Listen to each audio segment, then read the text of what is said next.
Samantala, nakaengkwentro ng mga nagpapatrolyang pulis ang ilang hinihinalang miyembro ng Bukas Kotse Gang. Patay ang isa sa mga suspect at nakatutok si Mav Gonzalez.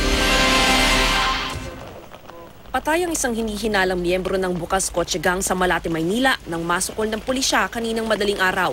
Inabutan ng mga nagpapatrolyang pulis ang dalawang motorsiklo na nakatambay sa tabi ng isang nakaparadang SUV sa Ayala Street. Mangsisitahin na nila ay pinutukan kaagad yung mga pulis natin. And then sabay tumakbo na yung dalawang nakamotor. Pag may sumigaw doon sa likod ng adventure ng pare, hintay.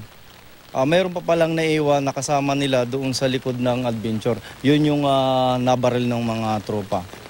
Nakuha sa di pa nakikilalang sospek ang isang caliber 38 revolver. 3 kasamahan niya ang nakatakas. Naiwan naman ang isang ice pick na nakaipit pa sa pinto ng pulang adventure. Tingin ng pulisya, pagnanakawan ng 4 na sospek ang sasakyan dahil may naiwang gadget sa loob nito. Kaya paalala ng mga otoridad. Dapat wag sila mag-iwan ng mga gamit sa sasakyan.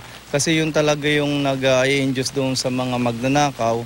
Pagka nasilip kasi nila na mayroong naiwang gamit sa sasakyan, babasagin talaga nila.